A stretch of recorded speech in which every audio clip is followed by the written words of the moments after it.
بسم اللہ الرحمن الرحیم۔ السلام علیکم ورحمۃ اللہ وبرکاتہ۔ جی ناظرین، آج ہم آپ کی خدمت میں حضرت عزیر علیہ السلام کا قصہ لے کر حاضر ہوئے ہیں۔ حضرت عزیر علیہ السلام بھی قوم بنی اسرائیل میں مبعوث ہوئے۔ قرآن کریم میں سورہ توبہ میں آپ علیہ السلام کا اسم گرامی بھی مذکور ہے۔ ارشاد ہے وقالت الیہود عزیر ابن اللہ۔ اسی طرح علماء تفسیر فرماتے ہیں آیت او کالذی مر علی قریہ سورہ بقرہ میں حضرت عزیر علیہ السلام ہی مراد ہیں۔ آپ علیہ السلام کو اللہ تعالیٰ نے 40 سال کی عمر میں 100 سال کے لیے سلا دیا تھا، اور پھر جب آپ بیدار ہوئے تو اسی طرح جوان تھے۔ حافظ ابو القاسم ابن عساکر رحمہ اللہ نے آپ علیہ السلام کا نسب یوں بیان کیا ہے: عزیر بن جروا بن عد یا بن ایوب بن درزنہ بن تقی بن اسبو بن فخاس بن عازر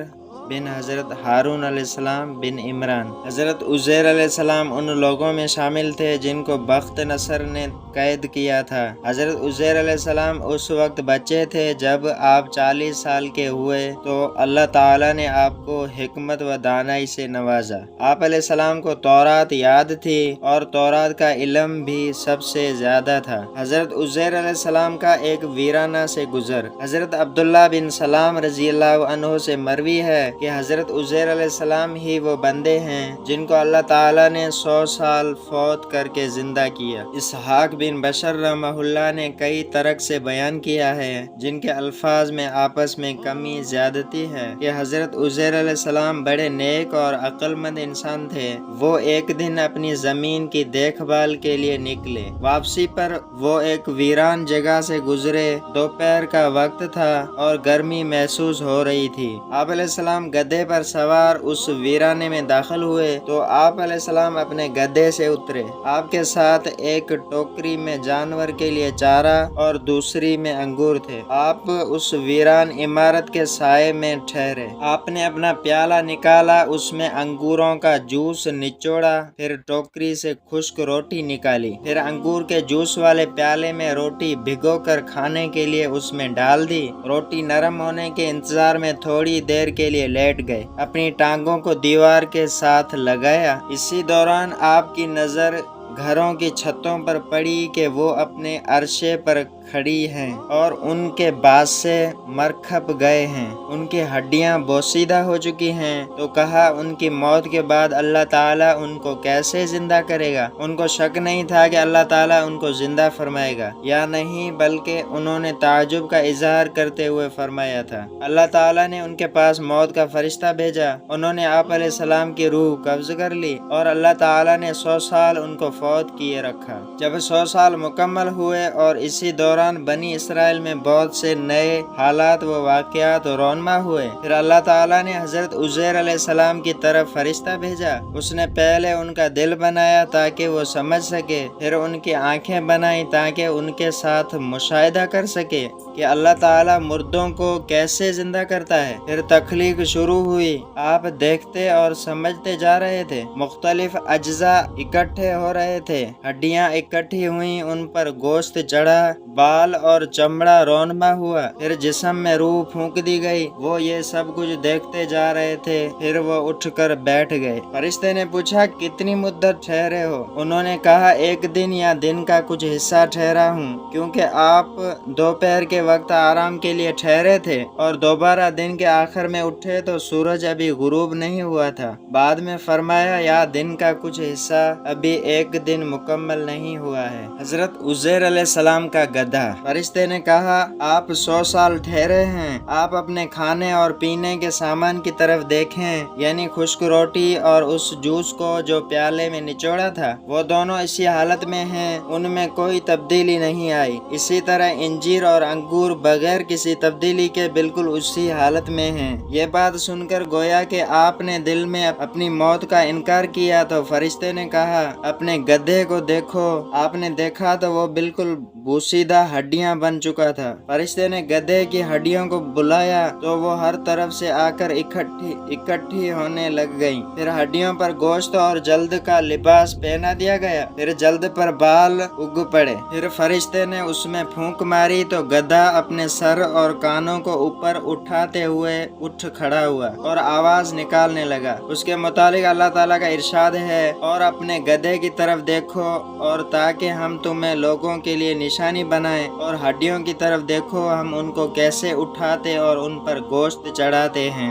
यानी गधे की हड्डियों की तरफ देखो हम उनको कैसे जोड़ों के साथ मिलाते हैं, और देखना हड्डियां कैसे गोश्त के बगैर गधे की शक्ल अख्तियार करती हैं। फिर देखना हम उन पर कैसे गोश्त चढ़ाते हैं। जब हकीकत उनके लिए वाज़े हुई तो फरमाने लगे, मैं जानता हूँ कि अल्लाह ताला यकीनन हर चीज पर कुदरत रखता है, यानी वो मुर्दे भी जिंदा करता है और हर चीज उसकी कुदरत में है। हजरत उज़ैर अलैहिस्सलाम और माजूर बुढ़िया। हजरत उज़ैर अलैहिस्सलाम अपने गधे पर सवार होकर अपने मोहल्ले में आए तो लोगों ने आपको न पहचाना और आप लोगों को न पहचान सके और अपने घर को भी न पहचान पाए। आप अपने ख्याल और अंदाजे के मुताबिक अपने घर आए तो वहाँ एक इंतहाई ज़ईफ औरत बैठी थी जो आंखों से अंधी थी। उसकी उम्र 120 साल थी। वो घर वालों की लौंडी थी। जब हजरत उज़ैर अलैहिस्सलाम अपने घर से निकले थे तो उस वक्त उस बांदी की उम्र 20 साल थी और वो उज़ैर अलैहिस्सलाम को अच्छी तरह पहचानती थी। बुढ़ापे की वजह से उसकी कुव्वतें जवाब दे चुकी थीं। हजरत उज़ैर अलैहिस्सलाम ने उससे फरमाया, क्या ये उज़ैर का घर नहीं है? उसने जवाब दिया, हाँ, ये हजरत उज़ैर अलैहिस्सलाम का ही घर है। फिर वो रो पड़ी और कहने लगी, मैंने इतने सालों से किसी को इनका तज़किरा करते हुए नहीं देखा, लोग उन्हें भूल चुके हैं। आप अलैहिस्सलाम ने फरमाया, मैं ही उज़ैर हूँ, अल्लाह ताला ने मुझे 100 साल फौत किए रखा, फिर दोबारा जिंदा फरमाया है। उसने कहा, सुभान अल्लाह, हजरत उज़ैर को गुम हुए तो 100 साल गुजर चुके हैं, हमने आज तक उनका कोई तज़किरा भी नहीं सुना। आपने फरमाया, मैं ही उज़ैर हूँ। उसने कहा, उज़ैर मुस्तजाबुद दावत पैगंबर थे। वो मरीज के लिए दुआ करते तो वो तंदुरुस्त हो जाता था,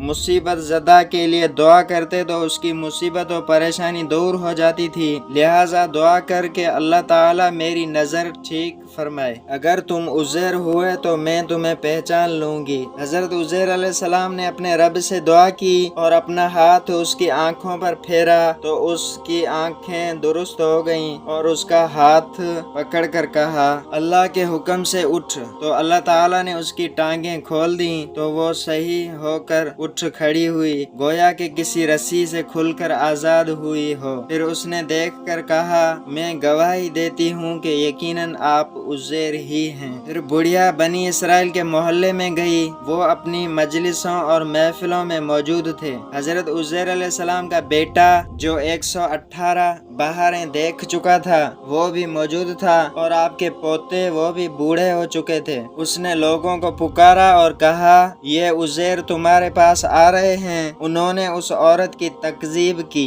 उसने कहा, मैं तुम्हारी आजाद करदा गुलाम लौंडी हूँ। उसने मेरे लिए अपने रब से दुआ की तो अल्लाह ने मेरी आंखें ठीक कर दी और मेरी टांगें चलने के काबिल हो गई हैं। उसने कहा कि अल्लाह ताला ने उसे 100 साल फौत किए रखा और फिर दोबारा जिंदा कर दिया। लोग उठकर आप अलैहिस्सलाम की तरफ आए। आपके बेटे ने कहा, मेरे वालिद के कंधों के दरमियान में एक तिल था। तो आपने अपने कंधे खोल दिए तो उनको यकीन आ गया कि आप उज़ैर ही हैं। हजरत उज़ैर अलैहिस्सलाम तौरात के हाफिज। बनी इसराइल ने कहा, हमारे अंदर हजरत उज़ैर के सिवा कोई तौरात का हाफिज न था। बख्त नसर ने तौरात जला दी है। अब हमारे पास तौरात का सिर्फ वही हिस्सा है जो लोगों को ज़ुबानी याद है, लिहाजा हमारे लिए तौरात का एक नुस्खा लिख दें। अबू सरोखा ने बख्त नसर के दौर में एक जगह तौरात का नुस्खा दफन कर दिया था जिसको उज़ैर के सिवा कोई नहीं जानता था। उज़ैर अलैहिस्सलाम लोगों को लेकर उस जगह गए और जगह खोदी और वहाँ से तौरात का नुस्खा निकाला। उसके औराक बोसीदा हो चुके थे और तहरीर मिट चुकी थी। रावी कहते हैं कि आप अलैहिस्सलाम ने बनी इसराइल की मौजूदगी में दरख्त के साए के के नीचे बैठकर तौरात को दोबारा लिखा और आसमान से 2 शहाब साकिब नीचे उतरे और आपके पेट में दाखिल हो गए। आपको तौरात खूब याद हो गई और आपने नए सिरे से उनके लिए तौरात का नुस्खा लिखा। इसी वजह से यहूदियों ने कहना शुरू कर दिया कि उज़ैर अल्लाह के बेटे हैं, यानी उस वजह से अल्लाह का बेटा कहा कि शहाब साकिब का वाक़या पेश आया। आप अलैहिस्सलाम ने उनको तौरात नए सिरे से लिख कर दी और बनी इसराइल के मामलात की निगरानी की। और आप अलैहिस्सलाम हजरत हुज़कैल अलैहिस्सलाम की इबादत गाह में अर्ज़ सवाद में तौरात लिखने का काम किया। आप अलैहिस्सलाम जिस बस्ती में फौत हुए उससे सायर अब्बास कहा जाता है। हजरत इब्न अब्बास रज़ियल्लाहु अन्हुमा बयान करते हैं कि अल्लाह ताला के फरमान और ताकि हम तुझे लोगों के लिए निशानी बनाएं के मुताबिक आप अलैहिस्सलाम बनी इसराइल के लिए निशानी साबित हुए, क्योंकि आप अलैहिस्सलाम जब अपने बेटों के साथ बैठे तो आप अलैहिस्सलाम नौजवान नजर आते, जबकि वो बूढ़े हो चुके थे। आप अलैहिस्सलाम 40 बरस की उम्र में फौत हुए और दोबारा उठे तो भी जवान ही थे जैसे आप फौत हुए। रब्बना तक़ब्बल मिन्ना इन्नका अंतस समीउल अलीम।